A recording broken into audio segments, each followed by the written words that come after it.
गीता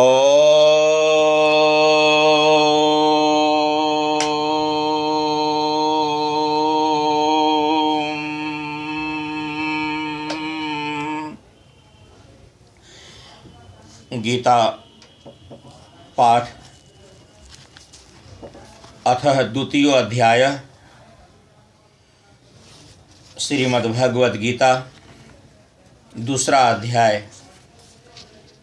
ओम श्री परमात्मने नमः। ओम श्री परमात्मने नमः। ओम नमः परमात्मने। ओम नमः परमात्मने। श्रीमद्भगवत गीता अथ द्वितीय अध्याय। दूसरे अध्याय का महात्म्य। सर्वप्रथम महात्म्य का पाठ करते हैं, फिर गीता जी के द्वितीय अध्याय का संपूर्ण पाठ करेंगे। ओम श्री गुरुभ्यो नमः। गीता के दूसरे अध्याय का महात्म्य। श्री भगवान कहते हैं, हे महालक्ष्मी, प्रथम अध्याय के महात्म्य का उत्तम उपाख्यान मैंने तुम्हें सुना दिया। अब अन्य अध्यायों के महात्म्य का श्रवण करो। अब गीता जी के दूसरे अध्याय का महात्म्य श्रवण करो। दक्षिण दिशा में वेदवेत्ता ब्राह्मणों के पुरंदरपुर नामक नगर में श्रीमान देव शर्मा नामक एक विद्वान ब्राह्मण रहते थे।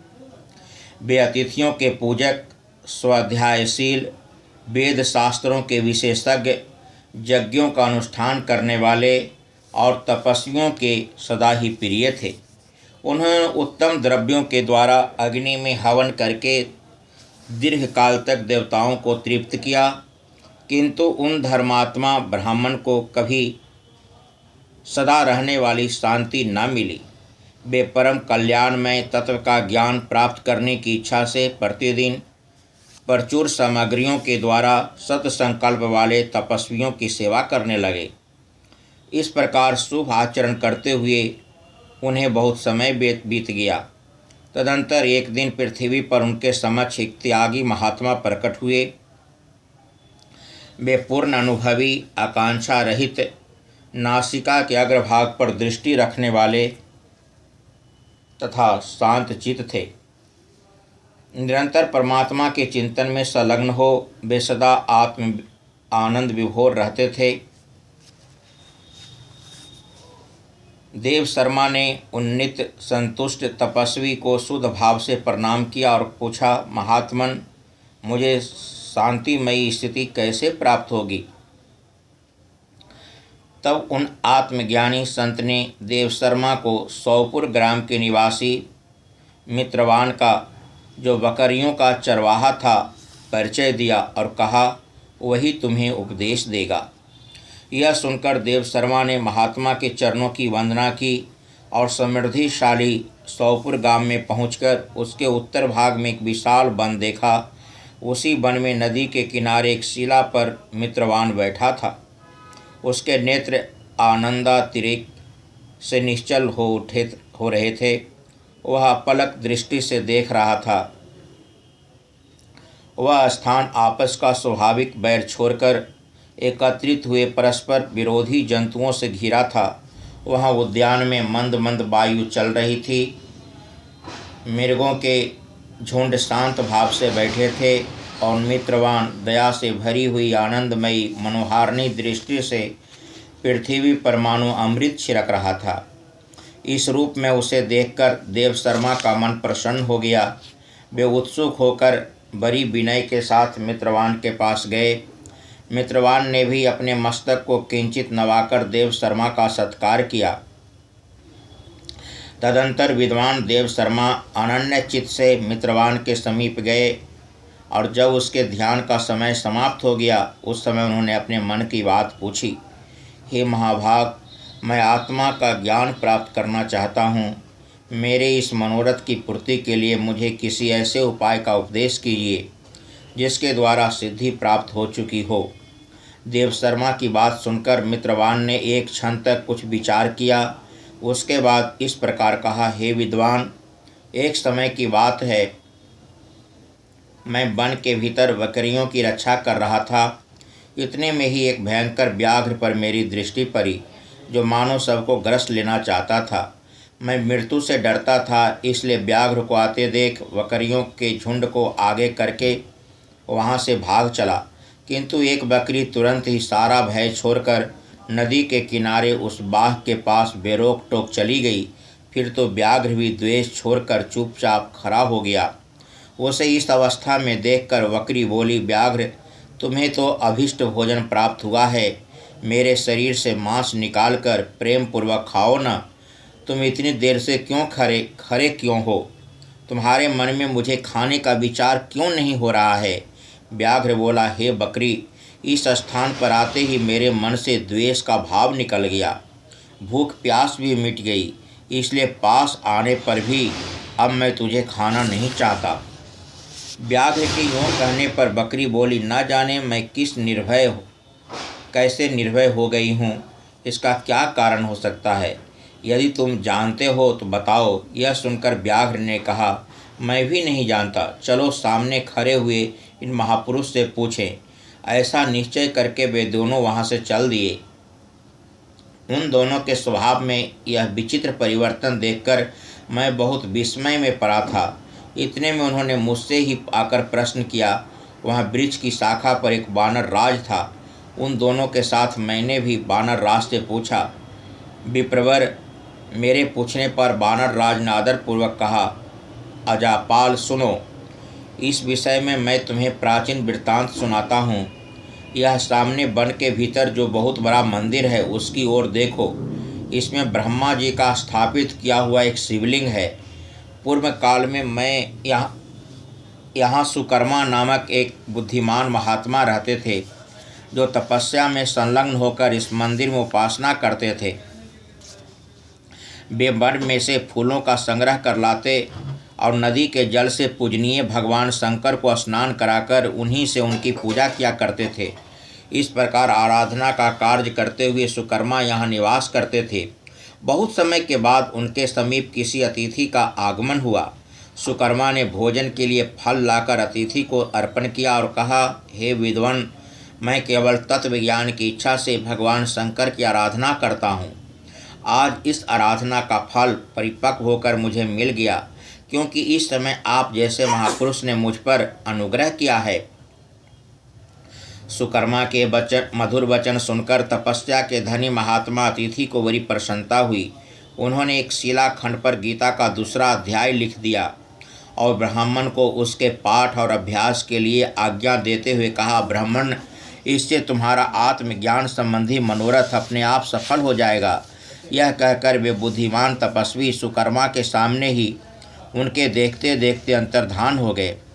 सुकर्मा विस्मित होकर उनके आदेश के अनुसार निरंतर गीता के द्वितीय अध्याय का अभ्यास करने लगे। तदंतर दीर्घ काल के पश्चात अंतःकरण शुद्ध होकर उन्हें आत्मज्ञान की प्राप्ति हुई। फिर वे जहाँ जहाँ गए वहाँ वहाँ का तपोवन शांत हो गया।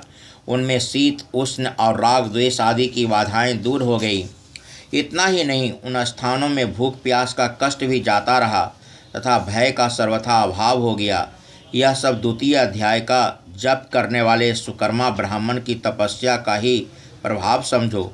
मित्रवान कहता है, वानर राज के यूँ कहने पर मैं प्रसन्नतापूर्वक बकरी और व्याघ्र के साथ उस मंदिर की ओर गया। वहाँ जाकर शिलाखंड पर लिखे गीता के द्वितीय अध्याय को मैंने देखा और पढ़ा। उसी की आवृत्ति करने से मैंने तपस्या का पार पा लिया है। अतः भद्रपुरुष, तुम भी सदा गीता के द्वितीय अध्याय की ही आवृत्ति किया करो। ऐसा करने पर मुक्ति तुमसे दूर नहीं रहेगी। श्री भगवान कहते हैं, हे प्रिय, मित्रवान के इस प्रकार आदेश देने पर देवशर्मा ने उसका पूजन किया और उसे प्रणाम कर के पुरंदरपुर की राह ली। वहाँ किसी देवालय में पूर्वोक्त आत्मज्ञानी महात्मा को पाकर उन्होंने यह सारा वृत्तांत निवेदन किया। और सबसे पहले उन्हीं से द्वितीय अध्याय को पढ़ा। उनसे उपदेश पाकर शुद्ध अंतःकरण वाले देव शर्मा प्रतिदिन बड़ी श्रद्धा के साथ गीता के द्वितीय अध्याय का पाठ करने लगे। तब से उन्होंने अनवद्य प्रशंसा के जो परम पद को प्राप्त कर लिया। माँ लक्ष्मी यह द्वितीय अध्याय का उपाख्यान कहा गया। गीता के दूसरा अध्याय सांख्य योग नाम से कहा गया है। पहले अध्याय में कहे हुए उपदेश की प्रस्तावना रूप दोनों सेनाओं के महारथियों की तथा शंख ध्वनि पूर्वक अर्जुन का रथ दोनों सेनाओं के बीच खड़ा रखने की बात कही गई। बाद में दोनों सेनाओं में खड़े अपने कुटुंबी और स्वजनों को देखकर शोक और मोह के कारण अर्जुन युद्ध करने से रुक गया और अस्त्र शस्त्र छोड़कर विषाद करने बैठ गया। यह बात कहकर प्रथम अध्याय की समाप्ति की। बाद में भगवान श्री कृष्ण ने उन्हें किस प्रकार फिर से युद्ध के लिए तैयार किया, यह सब बताना आवश्यक होने से संजय अर्जुन की उपस्थिति का वर्णन करते हुए दूसरा अध्याय प्रारंभ करता है। अथ द्वितीयो अध्यायः श्री परमात्मने नमः। संजय उवाच तं तथा कृपया आवेष्टम् अश्रुपूर्णाकुले क्षणं विषेदन्तम् इदं वाक्यम् उवाच मधुसूदन। संजय बोले कि उस प्रकार करुणा से व्याप्त और आंसुओं से पूर्ण तथा व्याकुल नेत्रों वाले रोग शोक युक्त उस अर्जुन के प्रति भगवान मधुसूदन ने यह वचन कहा। श्री भगवान उवाच कुतः त्वाकस्मलम् इदं भीष्मे समुपस्थितम् अनार्यजुष्टम् अस्वर्ग्यम् अकीर्ति कर्म अर्जुन। श्री भगवान बोले, हे अर्जुन, तुझे इस असमय में यह मोह किस हेतु से प्राप्त हुआ? क्योंकि न तो यह श्रेष्ठ पुरुषों द्वारा आचरित है, न स्वर्ग को देने वाला है और न कीर्ति को करने वाला ही है। कैलव्यमास्मगम पार्थ न एतत्त्वयि उपपद्यते क्षुद्रम हृदयं दौर्बल्यम त्यक्त्वा उत्तिष्ठ परम तप। हे अर्जुन, नपुंसकता को बत प्राप्त हो तुझ में यह उचित नहीं जान पड़ती। हे परम तप, हृदय के तुच्छ दुर्बलताओं को त्याग कर युद्ध के लिए खड़ा हो जा। अर्जुन उवाच कथं भीष्मम् अहं सांख्ये द्रोणं च मधुसूदन ईशोभि प्रतियुत्सामि पूर्जा पूजा हो वरिसूदन। तब अर्जुन बोले, हे मधुसूदन, मैं रणभूमि में किस प्रकार बाणों से भीष्म पितामह और द्रोणाचार्य के विरुद्ध लड़ूंगा, क्योंकि हे अरिसूदन, वे दोनों ही मेरे पूजनीय हैं। गुरुन् हत्वा हि महान् भुवान् श्रेयो भोक्तुं पौच्छमपि लोके हत्वार्थ कामास्तु गुरुनिहैव भुञ्जीय भोगान् रुधिरपदैर्गतान्। इसलिए उन महानुभाव गुरुजनों को न मारकर मैं इस लोक में भिक्षा भी खाना पड़े तो कल्याणकारक समझता हूँ, क्योंकि गुरुजनों को मारकर भी इस लोक में रुधिर से सने हुए अर्थ और काम रूप भोगों को ही तो भोगूंगा। न चये तद्विध कर्त्रम् न गर्यो यद्वा जयेम यदि वा नु जयो यानेव हत्वा न जीवी जीविषाम अस्त्यवस्थिता परमुखे धर्तराष्ट्रा। और हम यह भी नहीं जानते कि हमारे लिए युद्ध करना और न करना इन दोनों में से कौन सा श्रेष्ठ है। अथवा यह भी नहीं जानते कि उन्हें हम जीतेंगे या हमको बेजीतेंगे। और जिनको मारकर हम जीना भी नहीं चाहते, वे ही हमारे आत्मीय धृतराष्ट्र के पुत्र हमारे सामने मुकाबले में खड़े हैं। कार्पण्य दोषोपहर्त स्वभाव पृच्छामि त्वां धर्म समूढचेता यच्छ्रेयस्यान्विनिश्चितं ब्रूहि तन्मे शिष्यस्ते अहं साधि मां त्वां प्रपन्नम् शिष्यस्ते अहं साधि मां त्वां प्रपन्नम्। इसलिए कायरता रूप दोष से उपहत हुए स्वभाव वाला तथा धर्म के विषय में मोहित चित हुआ मैं आपसे पूछता हूँ कि जो साधन निश्चित कल्याण कारक हो वह मेरे लिए कहिए, क्योंकि मैं आपका शिष्य हूँ। इसलिए आपके शरण हुए मुझको शिक्षा दीजिए। नहि प्रपश्यामि ममापनुधात् यत् शोकम् उच्छ्वसोनम् इन्द्रियाणाम् अवाप्य भूमौ असपतनं मृद्धं राज्यं सुराणामपि च आधिपत्यम्। क्योंकि भूमि में निष्कंटक धन धान संपन्न राज को और देवताओं के स्वामी पने को प्राप्त होकर भी मैं उस उपाय को नहीं देखता हूँ जो मेरी इंद्रियों के सुखाने वाले शोक को दूर कर सके। संजय उवाच एवं मुक्त्वा हृषीकेशं गुडाकेशः परन्तप नायो तस्य इति गोविन्दम् उक्त्वा तूष्णीं बभूवः। संजय बोले, हे राजन, निद्रा को जीतने वाले अर्जुन अंतर्यामी श्री कृष्ण महाराज के प्रति इस प्रकार कहकर फिर श्री गोविंद भगवान से युद्ध नहीं करूँगा यह स्पष्ट कहकर चुप हो गए। तामुवाच हृषीकेश प्रहसन्निव भारत सेनयोरुभयोर्मध्ये विषीदन्तमिदं वच। उसके पश्चात हे भरतवंशी धृतराष्ट्र, अंतर्यामी श्री कृष्ण महाराज दोनों सेनाओं के बीच में शोक करते हुए उस अर्जुन को हंसते हुए से यह वचन बोले। श्री भगवान उवाच आशोच्याननवशोच त्वं प्रज्ञावादान् च भाषसे गतासुनु अगतासुनु च नानो शोचन्ति पंडिता।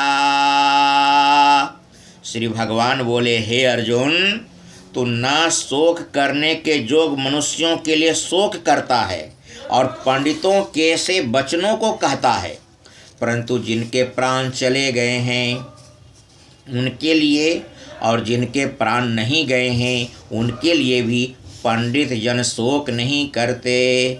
न त्वेवाहं जातु नाशं न त्वं नेमे जनाधिपा न चैव न भविष्यामः सर्वे वयमतः परम। न तो ऐसा ही है कि मैं किसी काल में नहीं था, अथवा तू नहीं था, अथवा ये राजा लोग नहीं थे, और न ऐसा ही है कि इससे आगे हम सब नहीं रहेंगे। देहिनो अस्मे न था देहे कौमारम यौवनम जरा तथा देहांतर प्राप्ति धीर तत्र न मुह्यति। किंतु जैसे जीवात्मा की इस देह में बालकपन, जवानी और वृद्धावस्था होती है, हे अर्जुन, वैसे ही अन्य शरीरों की प्राप्ति होती है। उस विषय में धीर मनुष्य मोहित नहीं होता। मात्रा स्पर्शास्तु कौन्तेय शीतोष्ण दो सुख दुखदा आगम्य पायनो अनित्या तान वेत्ति तिच्छस्व भारत।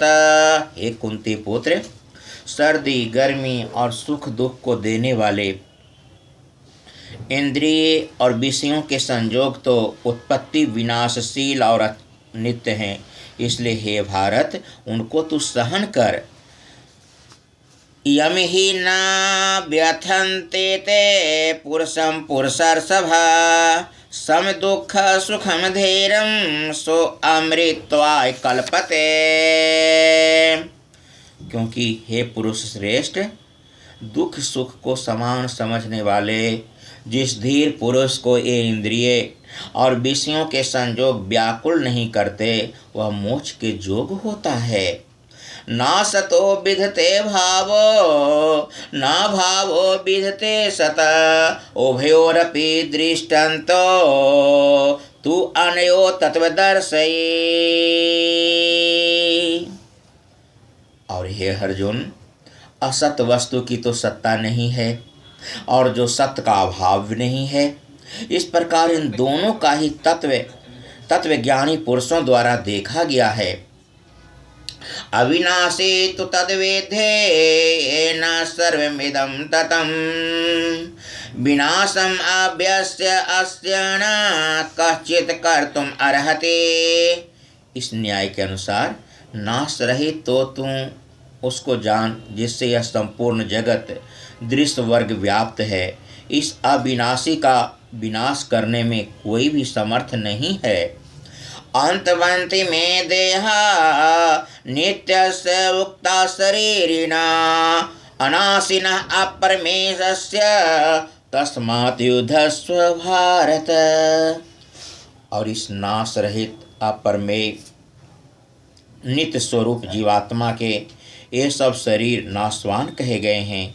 इसलिए हे भरतवंशी अर्जुन, तू युद्ध कर।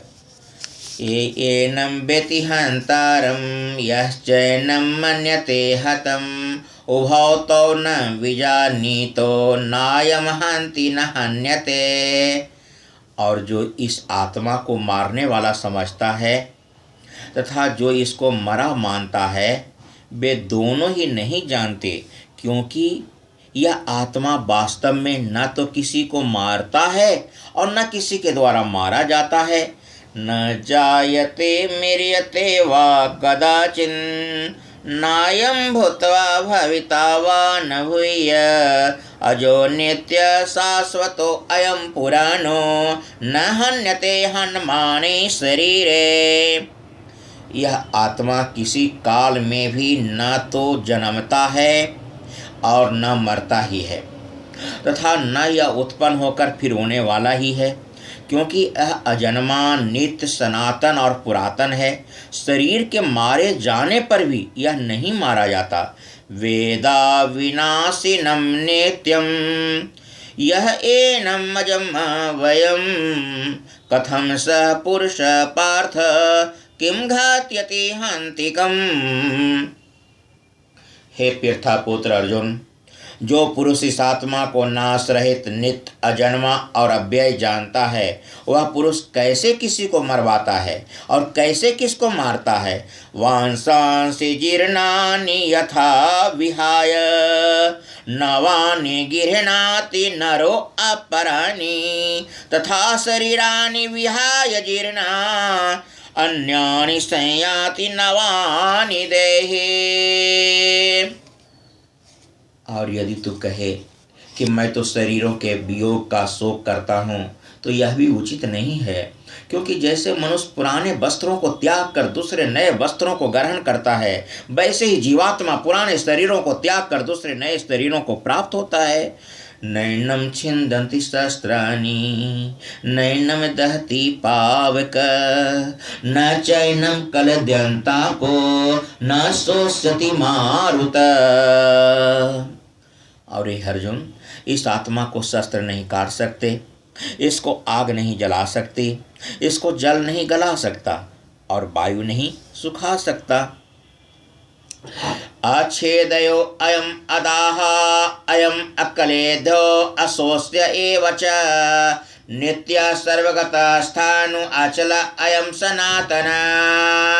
क्योंकि यह आत्मा छेद है, यह आत्मा अदाह है, अकलेध और निस्संदेह अशोष्य है, तथा यह आत्मा नित्य सर्वव्यापी अचल स्थिर रहने वाला सनातन है। आव्यक्तो अयम चिन्तयो अयम आविकार्यो अयम उच्यते तस्मादेवं वेदित्वैनं नानुशोचतिर्मर्हसे। और यह आत्मा अव्यक्त है, यह आत्मा अचिंत है और यह आत्मा विकार रहित कहा जाता है। इससे हे अर्जुन, इस आत्मा को उपयुक्त प्रकार से जानकर तू शोक करने के योग्य नहीं है, अर्थात तुझे शोक करना उचित नहीं है। अथ चैनम नित्यजातं नित्यं वा मन्यसे मृतं तथापि त्वं महाबाहो नैवं शोचितुमर्हसे। किंतु यदि तुम इस आत्मा को सदा जन्मने वाला तथा सदा मरने वाला मानता है तो भी हे महाबाहो, तो इस प्रकार शोक करने को योग्य नहीं है। जातस्य हि ध्रुवो मृत्यु ध्रुवम जन्म मृतस्य च तस्मात् परिहार्ये अर्थे न त्वं शोचितुम अर्हसि। क्योंकि इस मान्यता के अनुसार कि जन्मे हुए की मृत्यु निश्चित है और मरे हुए का जन्म निश्चित है, इससे भी इस बिना उपाय वाले विषय में तू शोक करने को योग्य नहीं है। अव्यक्तादीनि भूतानि व्यक्त मध्यानि भारत अव्यक्त निधनानि एव तत्र का परिदेवना। और ये भीष्म आदिकों के शरीर मायामय होने से अनित्य है, इससे शरीरों के लिए तो शोक करना उचित नहीं। क्योंकि हे अर्जुन, संपूर्ण प्राणी जन्म से पहले अप्रकट थे और मरने के बाद भी अप्रकट हो जाने वाले हैं, केवल बीच में ही प्रकट हैं। फिर ऐसी स्थिति में क्या शोक करना है। आश्चर्यवत् पश्यति कश्चिदेन आश्चर्यवत् वदति तथैव चान्या आश्चर्यवत् चैनमन्यः शृणोति श्रुत्वा अपि एनं वेद न च एव कश्चित्।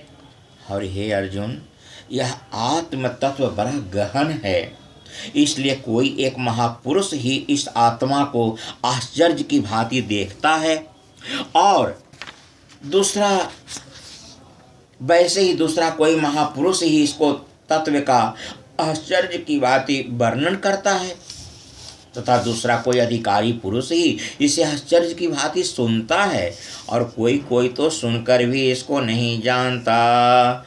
देहि नित्यमवध्य अयम देहे सर्वस्य भारत तस्मात् सर्वाणि भूतानि न त्वं शोचितुमर्हसि। हे अर्जुन, यह आत्मा सबके शरीरों में सदा ही अवध है, जिसका वध नहीं किया जा सके। इस कारण संपूर्ण प्राणियों के लिए तो शोक करने को योग्य नहीं है। स्वधर्म अवपि चावेच नावेकंपतुम अर्हसे धर्मात् हि युद्धात् श्रेय अन्यत् क्षत्रियस्य विद्यते। तथा अपने धर्म को देखकर भी तुम भय करने योग्य नहीं है, यानी तुझे भय नहीं करना चाहिए, क्योंकि क्षत्रिय जन के लिए धर्मयुक्त युद्ध से बढ़कर दूसरा कोई कल्याणकारी कर्तव्य नहीं है।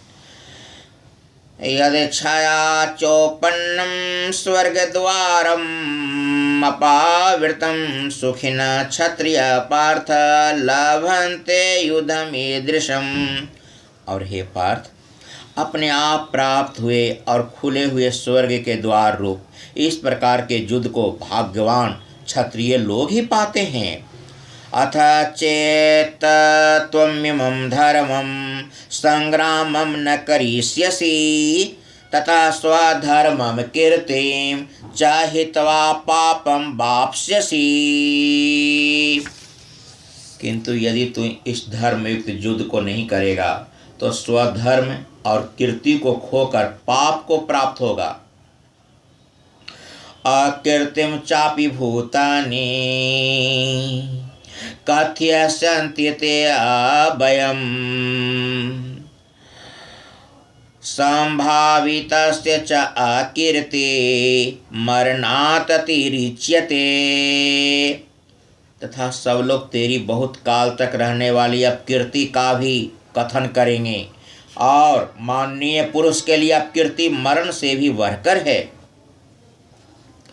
भयातिरनातु प्रतम मंस्यन्ते त्वां महारथा येषां च त्वं बहुमता भूत्वा यास्यसि लाघवम्। और जिनकी दृष्टि में तू पहले ही बहुत सम्मानित होकर अब लघुता को प्राप्त होगा, वे महारथी लोग तुझे भय के कारण युद्ध से हटा हुआ मानेंगे। अवाच्यवादान च बहुन वदिष्यन्ते तव अहिता निदन्त तव सामर्थ्यम ततः दुःखतरं नु किम। तेरे बैरी लोग तेरे सामर्थ्य की निंदा करते हुए तुझे बहुत से न कहने जोग वचन भी कहेंगे, उससे अधिक दुख और क्या होगा। हतो वा प्राप्स्यसि स्वर्गं जित्वा वा भोक्ष्यसे महिम्। तस्मात् उत्तिष्ठ कौन्तेय युद्धाय कृतनिश्चय। या तो तू युद्ध में मारा जाकर स्वर्ग को प्राप्त होगा अथवा संग्राम में जीतकर पृथ्वी का राज भोगेगा। इस कारण हे अर्जुन, तू युद्ध के लिए निश्चय करके खड़ा हो जा। सुख दुखे समय कृत्वा लाभा लाभो जया जय ततो युद्धाय युजस्व नैवं पापमवाप्स्यसे।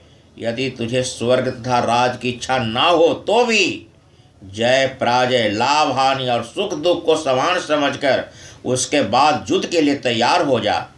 इस प्रकार युद्ध करने से तू पाप को नहीं प्राप्त होगा। एषात्यभिता सांख्ये बुद्धि योगे तुइमां शृणु बुद्ध्या युक्तो यथा पार्थ कर्म बंधनं प्रायससि। हे पार्थ, यह बुद्धि तेरे लिए ज्ञान योग के विषय में कही गई और अब तू इसको कर्म योग के विषय में सुन। जिस बुद्धि से युक्त हुआ तू कर्मों के बंधन को भली भांति त्याग देगा, यानी सर्वथा नष्ट कर डालेगा। नेहाभिक्रमनाशोऽस्ते प्रत्यवायो न विद्यते स्वल्पमपि अस्य धर्मस्य त्रायते महत भयात्। और इस कर्म योग में आरंभ का अर्थात बीज का नाश नहीं है और उल्टा फल रूप दोष भी नहीं है, क्योंकि इस कर्म योग रूप धर्म का थोड़ा सा भी साधन जन्म मृत्यु रूप महान भय से रक्षा कर लेता है। वैवसात्मिका बुद्धि का यह कुरुनंदन बहुशाखा अनंता च बुद्ध्या अवैवशायिणाम। और हे अर्जुन, इस कर्म योग में निश्चात्मिका बुद्धि एक ही होती है, किंतु अस्थिर विचार वाले विवेकहीन सकाम मनुष्यों की बुद्धियां निश्चय ही बहुत भेदों वाली और अनंत होती है। यामिमां पुष्पितां वाचं प्रवदन्ति अविपश्चित वेदवादृता पार्थ नान्यद् सतीति वादिना कामात्मानः स्वर्गपरा जन्म कर्म फल प्रदां क्रिया विशेष बहुलां भोगैश्वर्य गतिं प्रति भोगैश्वर्य प्रसक्तानां तयाः पार्थचेतसां वैवसात्मिका बुद्धि समाधौ न विधीयते। और हे अर्जुन, जो भोगों में तन्मय हो रहे हैं, जो कर्म फल के प्रशंसक वेद वाक्यों में ही प्रीति रखते हैं, जिनकी बुद्धि में स्वर्ग ही परम प्राप्य वस्तु है और जो स्वर्ग से बढ़कर दूसरी कोई वस्तु ही नहीं है, ऐसा कहने वाले हैं, वे अविवेकी जन इस प्रकार की जिस पुष्पित यानी दिखाऊ शोभायुक्त वाणी को कहा करते हैं, जो कि जन्म रूप कर्म फल देने वाली एवं भोग तथा ऐश्वर्य की प्राप्ति के लिए नाना प्रकार की बहुत सी क्रियाओं को वर्णन करने वाली है। उस वाणी द्वारा जिनका चित्त हर लिया गया है, जो भोग और ऐश्वर्य में अत्यंत आसक्त हैं, उन पुरुषों की परमात्मा में निश्चयात्मिका बुद्धि नहीं होती। त्रैगुण्या विषया वेदा निस्त्रैगुण्यो भवार्जुन निर्द्वंद्वो नित्यसत्वस्थो निर्योगक्षेम आत्मवान। और हे अर्जुन, वेद उपयुक्त प्रकार से तीनों गुणों के कार्य रूप समस्त भोगों एवं उनके साधनों का प्रतिपादन करने वाले हैं। इसलिए तू उन भोगों एवं उनके साधनों में आसक्तिहीन, हर्ष शोक आदि द्वंद्वों से रहित, नित्य वस्तु परमात्मा में स्थित, योग क्षेम को न चाहने वाला और स्वाधीन अंतःकरण वाला हो। यावानर्थोदपाने सर्वतः संप्लुतोदके तावान सर्वेषु वेदेषु ब्राह्मणस्य विजानत। क्योंकि सब ओर से परिपूर्ण जलाशय के प्राप्त हो जाने पर छोटे जलाशय में मनुष्य का जितना प्रयोजन रहता है, ब्रह्म को तत्व से जान लेने वाले ब्राह्मण का समस्त वेदों में उतना ही प्रयोजन रह जाता है। कर्मण्येवाधिकारस्ते मा फलेषु कदाचन मा कर्मफल हेतुर्भूमा ते संगो असत्व कर्मणि। इससे तेरा कर्म करने में ही अधिकार है, उसके फलों में कभी नहीं। इसलिए तू कर्मों के फल का हेतु मत हो तथा तेरी कर्म न करने में भी आसक्ति न हो। योगस्थ कुरु कर्माणि संगम त्यक्त्वा धनंजय सिद्ध्य सिद्ध्यो समो युक्त भुक्त्वा समत्वम योग उच्यते। हे धनंजय, तो आसक्ति को त्याग कर तथा सिद्धि और असिद्धि में समान बुद्धि वाला होकर योग में स्थित हुआ कर्तव्य कर्मों को कर। समत्व ही योग कहलाता है। जो कुछ भी कर्म किया जाए उसके पूर्ण होने और न होने में तथा उसके फल में समभाव रहने का नाम ही समत्व है। दुरेण हि वरम कर्म बुद्धि योगा धनंजय बुद्धौ शरणम अन्वेक्ष कृपणा फल हेतवा। इस समत्व रूप बुद्धि योग से सकाम कर्म अत्यंत ही निम्न श्रेणी का है। इसलिए हे धनंजय, तू सम बुद्धि में ही रक्षा का उपाय ढूंढ, अर्थात बुद्धि योग का ही आश्रय ग्रहण कर, क्योंकि फल के हेतु बनने वाले अत्यंत दीन हैं।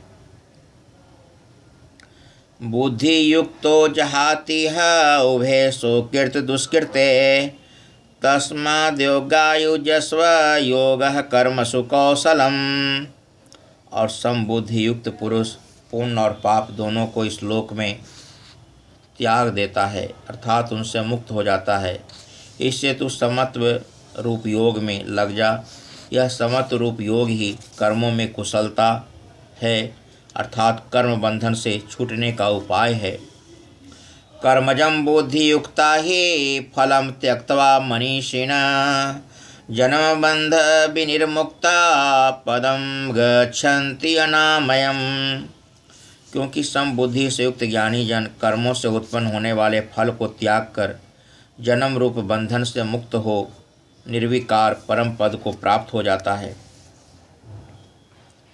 यदा ते मोह कलिलं बुद्धिर्व्यतितरिष्यते तदा गंतासि निर्वेदं श्रोतवस्य श्रुतस्य च।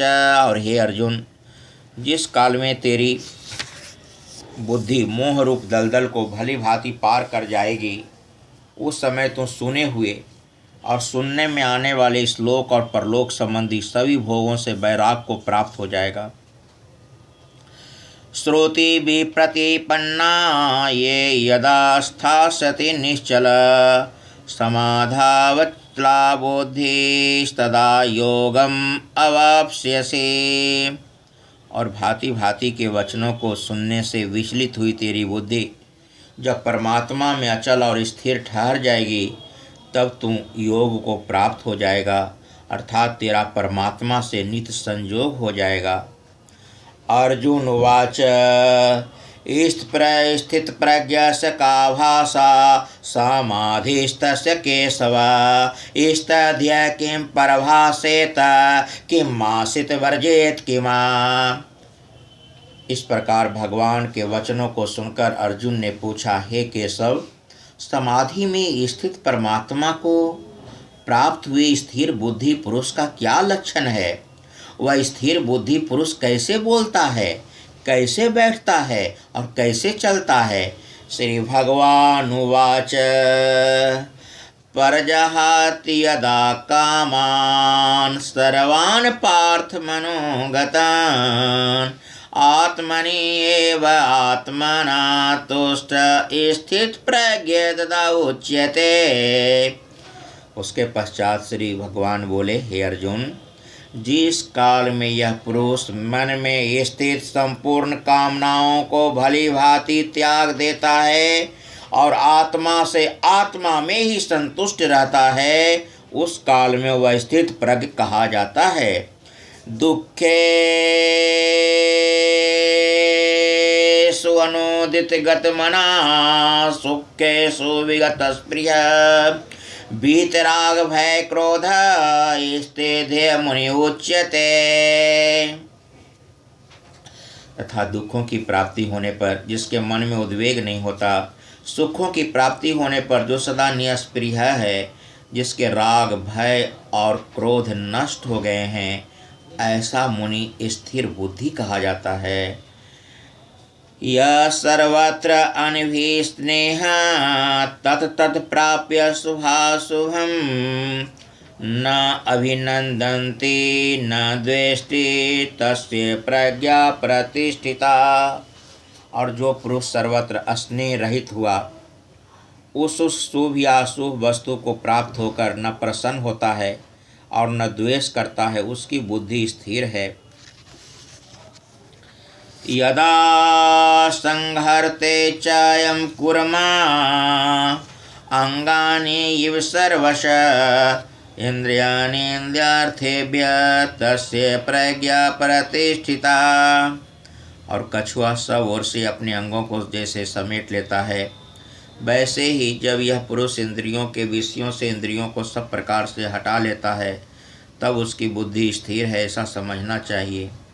विषया विनिर्वर्तन्ते निराहारस्य देहिना रसवर्जं रसोपस्य परं दृष्ट्वा निवर्तते। यद्यपि इंद्रियों के द्वारा विषयों को ग्रहण न करने वाले पुरुष के भी केवल विषय तो निवृत्त हो जाते हैं, परंतु उनमें रहने वाली आसक्ति निवृत्त नहीं होती। इस स्थित प्रज्ञ पुरुष की तो आसक्ति भी परमात्मा का साक्षात्कार करके निवृत्त हो जाता है। यततो हि अपि कौन्तेय पुरुषस्य विपश्चित इंद्रियाणि प्रमाथीनि हरन्ति प्रसवं मना। और हे अर्जुन, आसक्ति का नाश न होने के कारण ये परमथन स्वभाव वाली इंद्रियां यत्न करते हुए बुद्धिमान पुरुष के मन को भी बलात्कार लेती है। तानि सर्वाणि संयम्य युक्तया तत्पर बसे ही यस्य इंद्रियाणि तस्य प्रज्ञा प्रतिष्ठिता। इसलिए साधक को चाहिए कि वह उन संपूर्ण इंद्रियों को बस में करके समाहित चित हुआ मेरे प्रायण होकर ध्यान में बैठे, क्योंकि जिस पुरुष की इंद्रियां बस में होती है उसी की बुद्धि स्थिर हो जाती है। ध्यायतो विषयान् पुंसः संगस्ते सुपजायते संगात् संजायते कामा कामात् क्रोधोऽभिजायते। और हे अर्जुन, मन सहित इंद्रियों को बस में कर कर मेरे प्रायण न होने से मन के द्वारा विषयों का चिंतन होता है, और विषयों का चिंतन करने वाले पुरुष की उन विषयों में आसक्ति हो जाती है। आसक्ति से उन विषयों की कामना उत्पन्न होती है, और कामना में विघ्न पड़ने से क्रोध उत्पन्न होता है। क्रोधात् भवति सम्मोहः, सम्मोहात् स्मृतिविभ्रमा, स्मृतिभ्रंशात् बुद्धिनाशः, बुद्धिनाशात् प्रणश्यति। और क्रोध से अत्यंत मूढ़ भाव उत्पन्न हो जाता है। मूढ़ भाव से स्मृति में भ्रम हो जाता है। स्मृति में भ्रम हो जाने से बुद्धि अर्थात ज्ञान शक्ति का नाश हो जाता है, और बुद्धि का नाश हो जाने से वह पुरुष अपनी स्थिति से गिर जाता है। राग द्वेष वियुक्तस्तो विषयानिन्द्रिये चरन्, आत्मवश्य विधेयात्मा प्रसादमधिगच्छति।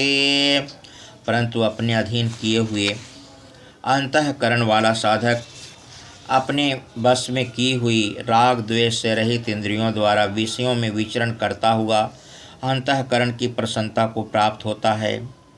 प्रसादे सर्व दुखानां हानिरस्योपजायते, प्रसन्न चेतसो हि आशो बुद्धि पर्यवतिष्ठते।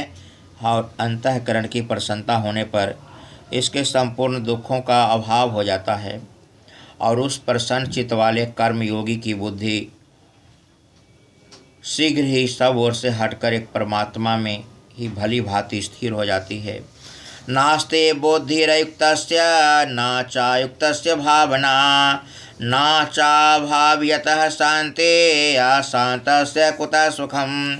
और हे अर्जुन, न जीते हुए मन और इंद्रियों वाले पुरुष में निश्चितात्मा का बुद्धि नहीं होती, और उस अयुक्त मनुष्य के अंतःकरण में भावना भी नहीं होती, तथा भावनाहीन मनुष्य को शांति नहीं मिलती, और शांति रहित मनुष्य को सुख कैसे मिल सकता है।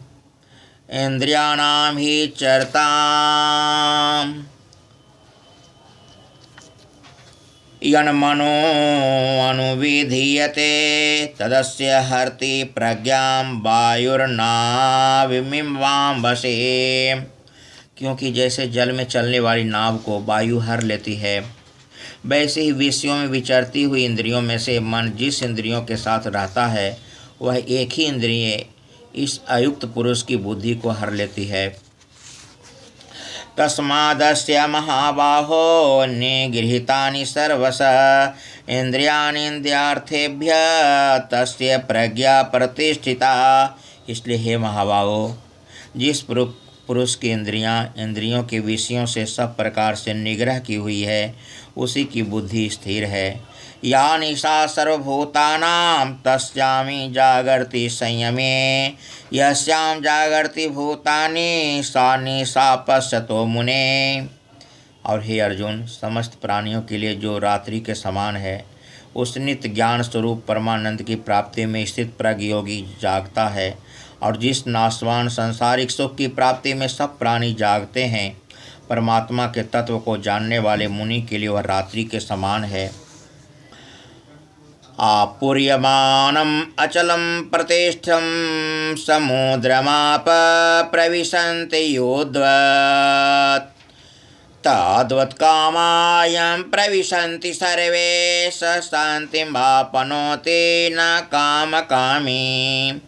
और जैसे नाना नदियों के जल जब सब ओर से परिपूर्ण अचल प्रतिष्ठा वाले समुद्र में उसको विचलित न करते हुए ही समा जाते हैं, वैसे ही सब भोग जिस स्थित प्रज्ञ पुरुष में किसी प्रकार का विकार उत्पन्न किए बिना ही समा जाते हैं, वही पुरुष परम शांति को प्राप्त होता है, भोगों को चाहने वाला नहीं।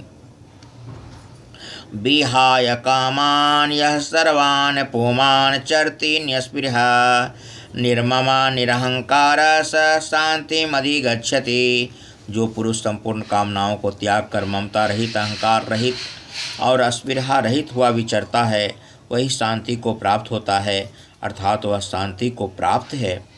ईशा ब्रह्मे स्थिते पार्थ नैनां प्राप्यते प्राप्य बुह्यते, स्थित्वा अस्यामन्तकाले अपि ब्रह्म निर्वाणमृच्छति।